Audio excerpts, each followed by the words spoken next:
In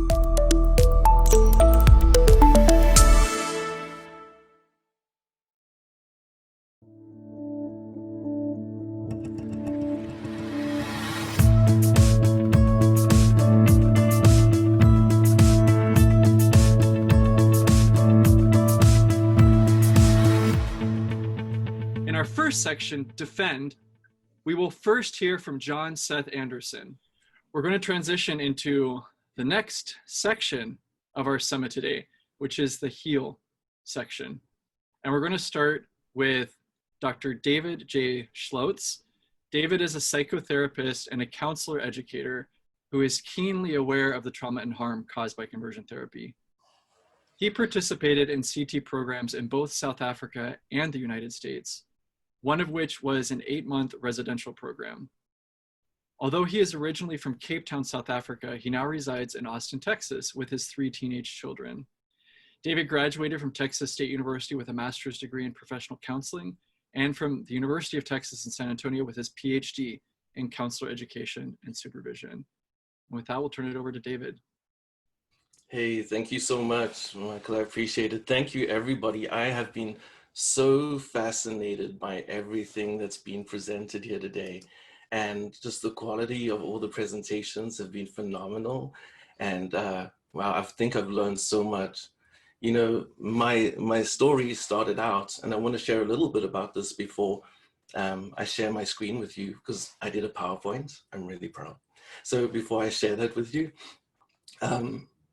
you know, I came to the States to go to, how I landed up in America was, I came to the United States to go to seminary because I got a full scholarship, a full ride, and they were going to cover everything for me. And I was so excited because in my church, I was this golden boy, and I would preach and I would run the youth and I would do this and do that. And this scholarship meant the world. And in my first semester, I made out with a boy and then told on myself to the school. And I got expelled from seminary. And they gave me the choice of either being deported or being enrolled in an 8-month residential therapy program. And of course, I couldn't go back home as this failure, right? This golden boy that got kicked out of seminary only 4 months in. And so I attended the residential therapy program where they made me straight. And after that, I got married and had kids, and now everything's perfect. Of course, that's not true. That's not quite how the story went. I did go back to school. I did get licensed and ordained. And I pastored at a church in Austin where I got married because the ideology I'd been taught had been so reinforced in me. And the reason it wasn't working wasn't because the ideology was wrong, right? It was because I was wrong. There was just so much wrong with me. Clearly, the ideology works, but I'm the broken one because I'm not trying hard enough, right? And so that was the thinking I had. So I got married and then we returned to South Africa. Well, I went back, took my wife with me, and we had 2 more kids and we pastored there until 2007, when we returned to the United States. And I have subsequently got divorced, a beautiful divorce. It was really appropriate and healthy and came out and all those kinds of things. But I realized along my journey, just all the damage that conversion therapy had caused, right? Like most of you, that have been through conversion therapy to some degree or other, I realized that I really didn't know who I was. I really didn't know much about myself because I'd lived my life pleasing everybody around me.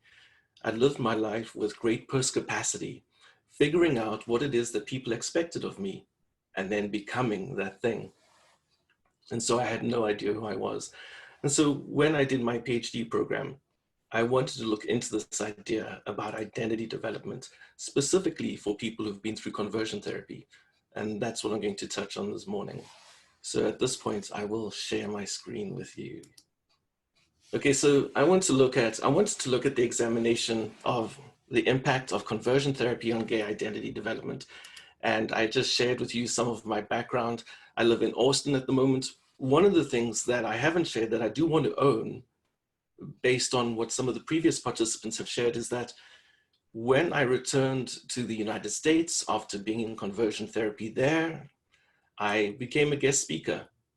for conversion therapy programs, where I was paid to come in and talk about the success story that I was. And, you know, as I share that right now, there's a measure of shame and guilt that I feel about that. But at the time, I truly believed that everything that they said was right. You know, and the other day, something really interesting happened. It was about 2 months ago. I had a knock on my front door, and I opened the door, and there stood this guy. His name's Roger, great guy. And I looked at him, and I almost didn't recognize him because he looked so healthy and so alive. He even looked younger and so full of energy. And then I remembered that Roger was in one of these programs, one of these conversion therapy programs, where I was a guest speaker.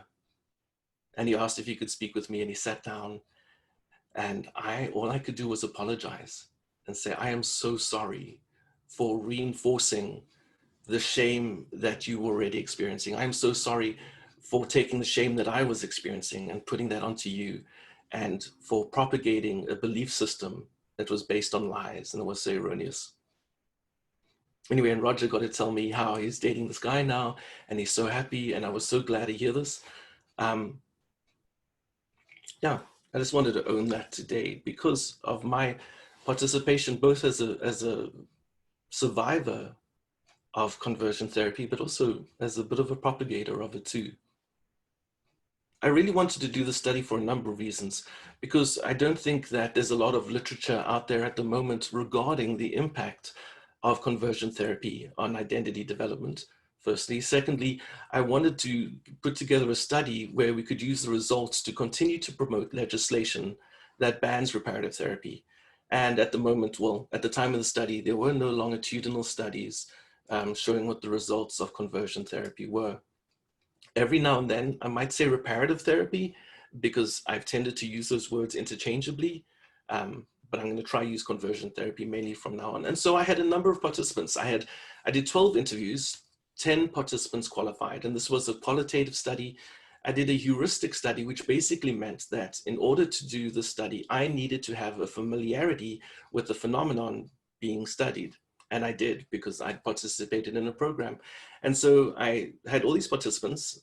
7 of them were from the United States, 2 from the UK, 1 from New Zealand. And they ranged various ages. I think it was 30 years old through to 67, with a mean age of 47. And some had never been married, some had been married and are now divorced, some were in the process of getting divorced. All except one of them had experienced conversion therapy in a faith-based program. And they'd heard about it through the radio, through their church, through pamphlets and things like that. And again, they had various occupations. Sorry about that. And then what I did was, after answering all the questions, I compiled the data, and I came up with these comparable clusters that all the researchers answered: shame of not changing, shame of self, anger, anxiety, mental breakdown, suicidal ideation, suicide attempts, PTSD, and so on. And then I took these clusters and I broke them down and I grouped them into new emergent themes. For example, shame of not changing and shame of self fitted into the category shame. Mental breakdown, anxiety, suicide attempt, suicidal ideation, PTSD, self-harm, and depression all fell under mental health. Unethical counseling, casting out of demons, being labeled as broken, fell under questionable therapeutic behaviors. Loss had its own category, high-risk behavior had its own category, and under the category of self-concept were all of these things: sense of failure, low self-esteem, people-pleasing behavior, low sense of agency, stunted development, cognitive dissonance, self-hatred. And that gave me these 7 emergent themes. Firstly, anger as a response to deceptive claims and mistreatment, grief and loss of time, opportunity, and youth, an increased sense of shame, escalation of high-risk behavior, deterioration of mental health, abusive and iatrogenic counseling methods, and impairment of self-concept due to iatrogenic practices. What is iatrogenic practices? A practice is iatrogenic if the cure, as in conversion therapy, causes the harm, right? Any practice where the cure actually causes the harm, that would be referred to as hydrogenic. Findings. Do you like my colors? I thought, you know, for us, these colors would be kind of cool. Okay, so increased sense of shame. There's plenty have been written by Feldstrom, Ford, about the sense of shame that conversion therapy survivors, so that's existing in the literature out there at the moment. Deterioration of mental health. There's plenty written by Byrne, Ford, Moran, Beckstead, Morehouse, Jaeger, Berry. Plenty of people have written about the deterioration of mental health because of experiences in conversion therapy. And a lot has been written about the abusive and iatrogenic counseling practices in conversion therapy.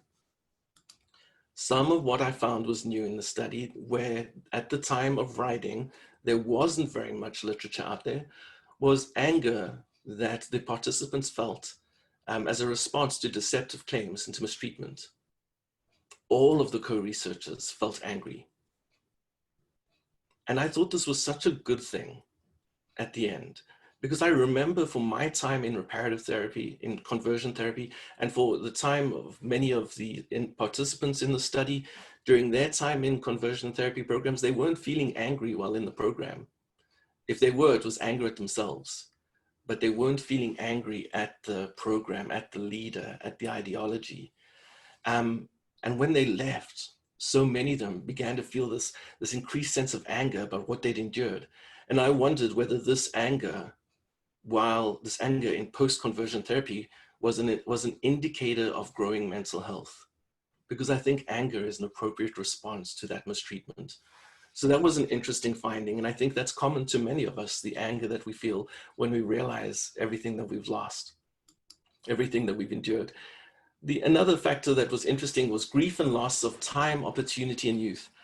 Haldeman had already written about the loss of leaving reparative therapy, with the sense that people lose their family, they lose their position in society sometimes, they're rejected from familiar institutions like churches, they sometimes might lose opportunities to raise their children, and they become vulnerable to anti-gay prejudice. But there's not much written out there regarding the grief and loss of time, opportunity, and youth in the context of conversion therapy. And I just think about all the participants that I spoke of, and I include myself, where I think that people wasted 20 years in conversion therapy. And how I don't know about you guys, but I'm a little older now, but when I was in my 20s, I had a six-pack, and I was a lot more marketable in my 20s than what I am now. So I sincerely, right? I mean, I lost out on some stuff. So I thought that was really interesting as well. Escalation of high-risk behavior. For many of the participants in conversion therapy programs, they suppress their sexual desires. That's been written about. But the participants in this study that I did spoke about almost being arrested. One participant spoke about as a teenager, no, sorry, as a 20, I think 4 or 5-year-old. He'd been married 2 or 3 years, and he was heavily involved in a particular conversion therapy program, and he was in the process of becoming a leader of that program. And he just wanted to hang out with some gay people. He just wanted to feel normal. And so he went out one night and he went to a park that was well known for cruising. And this is a content warning. I'm sorry that it's late. But if you want to go get a cup of coffee. And he speaks about how he really just wanted to hang out with people. And this was the only place he knew at the time where there were definitely going to be gay people. But in his naivete, he went to a place that was pretty dangerous, and he ended up being repeatedly sexually assaulted. He didn't go to the police. He just went to the hospital and lied about what had happened. And for the next 20 years of his life, he never told anybody about it. Other participants spoke about the rush of high-risk behavior. And part of the problem is, the reason this is such high risk is because as a conversion therapy participant, when you do engage in sexual behavior, if you do, and not everybody does, but I did, and many of the participants did, nobody's putting condoms in their pockets. Nobody's going on PrEP. Nobody's preparing to practice safe sex, because if you prepare for it, it means that you're looking for it, right? In which case you're sinning, in which case you're breaking your sexual sobriety. And as a result, so many participants put themselves at risk and put their family members, their partners at risk as well. Impairment of self-concept due to hydrogenic practices. The findings of the study indicate that conversion therapy exacerbates existing symptoms of internalized homonegativity. Many of these participants experienced harm in the area of identity and self-concept, which manifest as low self-esteem, inauthenticity, feeling fraudulent, low self-awareness, people-pleasing behavior. And then lastly, and I think in a really big way, conversion therapy is a hindrance to development of a secure gay identity. And I know it's like, if you're reading that right now, as I am, you're thinking no brainer. Of course it is. You're right. It is a bit of a no brainer, right? But I needed to get some literature out there to talk about it so that maybe we could follow this up with a quantitative study or something. But a lot of these gentlemen that I interviewed experienced delayed self-acceptance, delayed identity synthesis and integration, delayed identification and immersion into the gay community, delayed foreclosure. And these things were all delayed until they left conversion therapy. And I remember one man speaking to me, and he was in his 50s when he came out. And he said, you know, David, when I came out, I didn't know how to speak gay. I didn't know how to communicate with other gay men in the gay community. I didn't know the code, right? And we can all, you know, joke around and say, oh, but there is no code, just be yourself. But the truth is, he really felt like a fish out of water. And when so much of your communication and interaction with same-sex attraction stuff has been on the down low, has been through porn, has been through anonymous sexual encounters, you don't know how to relate to other people in a healthy way. You don't know how to relate to your tribe in a way that helps you feel accepted.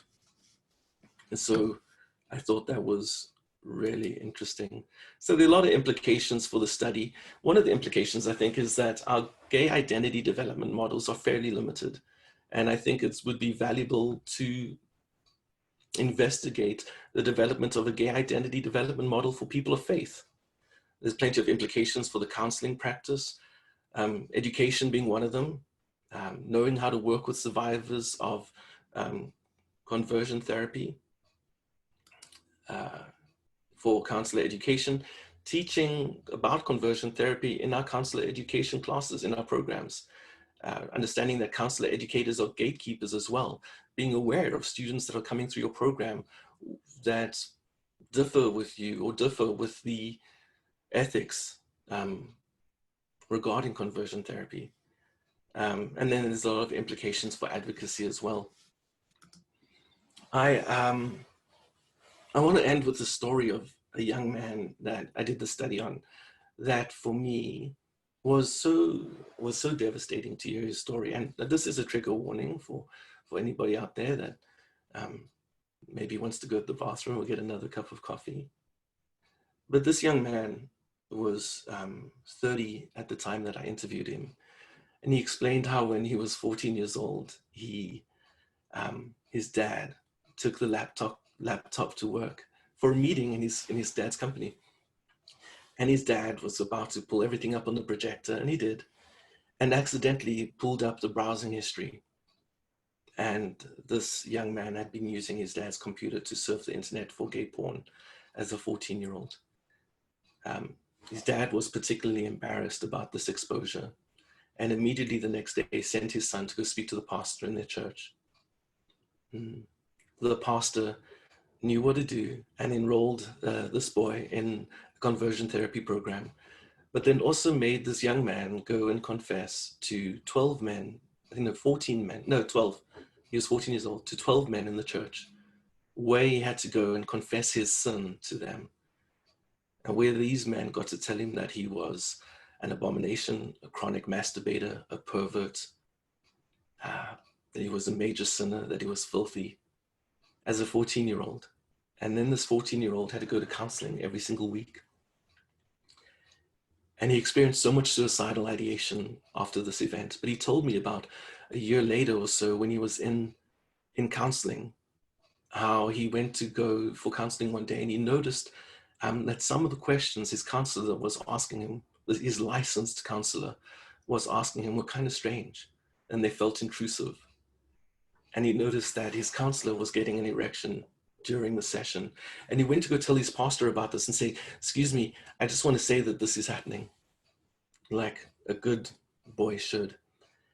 And his pastor chastised him for looking at the counselor's groin rather than looking at his face. And it was at that moment that this young man shut down for the next, I think it was 14, 15 years of his life, until he finally came out and experienced freedom. And the reason I wanted to end with that story is because I think the numbers and quotes are one thing, but the story of somebody going through this is a totally different thing. And this young man shared with me how he worked so hard on reclaiming his identity and understanding who he is, and that he has freedom to choose. So to summarize my study, basically, I want to say that conversion therapy impacts identity development in a really severe way, where many of us, as we come out of conversion therapy, we are people pleasers, we conform, we don't know what our own preferences are, we don't know what we like, we don't like, and we get stuck in our development. And that's why sometimes you see 45-year-old men acting like teenage boys, like I have on occasion. I don't know about you. Anyway, Michael, thank you for this time. Thank you, everybody. I appreciate it.